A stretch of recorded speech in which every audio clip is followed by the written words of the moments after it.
Hello and welcome back to my channel. आज मैं आपको जो डीएसएसबी का पीआरटी का फॉर्म आया है जिसमें 1100 प्लस वैकेंसी है उसके बारे में एक डिटेल्ड ब्रीफ में सारी जानकारी दूंगा। कितनी वैकेंसी है, क्या एज लिमिट होनी चाहिए, क्या क्वालिफ़िकेशन चाहिए, क्या पैटर्न होता है एग्ज़ाम पैटर्न, क्या नेगेटिव मार्किंग है कि नहीं, इसके बारे में मैं आपको ब्रीफ आपको इसके बारे में मैं बताऊँगा। चलिए स्टार्ट करता हूँ। सबसे पहले मैं आपको ये बता दूँ कि जो डेट है फॉर्म की वो 17 सितंबर से चालू होगा फॉर्म। डीएसएसबी की पीआरटी की फॉर्म की वैकेंसी आई है जो 17 सितंबर से चालू होगा और लास्ट डेट है इसकी फॉर्म भरने की वो 16 अक्टूबर तक है। पोस्ट इसमें 1180 आई है जिसमें से जनरल कैटेगरी की 502, ओबीसी की 306, एससी की 166, एसटी की 69 और ईडब्ल्यूएस की 137 है। ठीक है, अब मेन मुद्दा तो ये है कि क्या एज लिमिट है इसकी, तो यहीं बात कर लें। एज लिमिट है इसकी 30 से ज़्यादा नहीं होनी चाहिए। अगर आप दिल्ली के हो तभी ओबीसी लगेगा, अदरवाइज़ नहीं लगेगा। एससी एसटी पूरे ऑल ओवर इंडिया में लगता है, बट ओबीसी सर्टिफिकेट तभी लगेगा जब आप दिल्ली के होगे, अदरवाइज़ जनरल में काउंट होगे और जनरल की एज 30 है, 30 से ऊपर नहीं। ठीक है, ओबीसी को 3 ईयर का रिलैक्सेशन है अगर दिल्ली का है, दिल्ली का रहने वाला है, दिल्ली का ओबीसी सर्टिफिकेट है तब, और एससी एसटी को 5 ईयर का रिलैक्सेशन है। दूसरी चीज़, एजुकेशन क्वालिफिकेशन क्या है। एजुकेशन क्वालिफिकेशन 12th में आपके 50% होने चाहिए प्लस आपका डिप्लोमा होना चाहिए। कई नामों से जानते हैं डिप्लोमा को, जेबीटी, डीएलएड। तो डीएलएड प्लस 12th या आपका ग्रेजुएशन हो प्लस डीएलएड हो तो भी आप भर सकते हो। प्लस इसके साथ जो बड़ी इंपॉर्टेंट चीज़ है वो सीटेट पेपर 1 क्वालिफाई होना चाहिए। इसमें डीएसएसबी कोई टेट नहीं लेता, आपके पास डीएलएड होना चाहिए, 12th होना चाहिए या ग्रेजुएशन होना चाहिए, प्लस आपके पास सीटेट पेपर 1 होना चाहिए।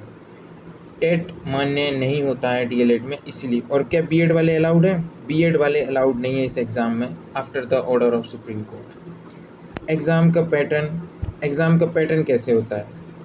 तो एग्ज़ाम के पैटर्न में 200 मार्क्स का पेपर होता है, 2 घंटे टाइम मिलता है, 2 पार्ट में पेपर होता है, part A, part B. Part A 100 marks का होता है, पार्ट बी 100 मार्क्स का होता है। मिनिमम सब में 40% क्वालिफिकेशन, सेपरेट 40% क्वालिफाइंग मार्क्स हैं।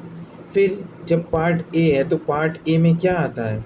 पार्ट ए में 5 सब्जेक्ट आते हैं जिसमें मैं बता देता हूँ 5 सब्जेक्ट कौन कौन से हैं। सबसे पहले हिंदी, इंग्लिश, जीएस, रीजनिंग और मैथ। 10-10 क्वेश्चन इनके 5 सब्जेक्ट ये है। उसको तो मैं बीफे यहाँ पे ही बता सकता हूँ आपको। यहाँ पे ये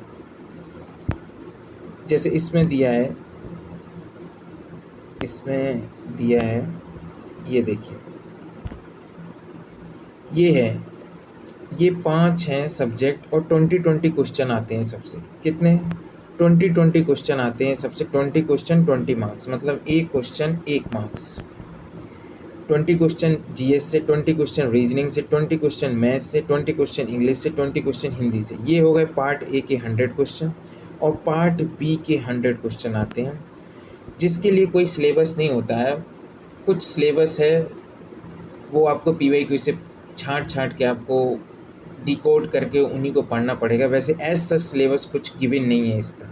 ठीक है, और कुछ जान लेते हैं बेसिक इन्फॉर्मेशन इसके बारे में। और बेसिक इन्फॉर्मेशन ये है कि एग्ज़ाम कैसे होगा। ऑनलाइन मोड में होगा एग्ज़ाम। ठीक है, नॉर्मलाइजेशन होगी, हाँ नॉर्मलाइजेशन होगी। और नेगेटिव मार्किंग है कि नहीं? हाँ नेगेटिव मार्किंग है 0.25। इसका मतलब 1/4, मतलब एक 1/4 मतलब होता है 0.25, मतलब 4 सही पे एक, 4 गलत पे एक सही वाला गलत हो जाएगा। ठीक है, और कोई भी इन्फॉर्मेशन आती है तो मैं आपको देता रहूँगा। अपीयरिंग कैंडिडेट इसमें अलाउ नहीं है। जो सोच रहे हैं कि जब तक ये फॉर्म रहेगा तब तक आपकी डिग्री पूरी होनी चाहिए प्लस आपका सीटेट क्वालिफाइड होना चाहिए इससे पहले, appearing candidate is not allowed. और भी कोई क्वेरी है तो let me know in the comment box. Thank you for watching.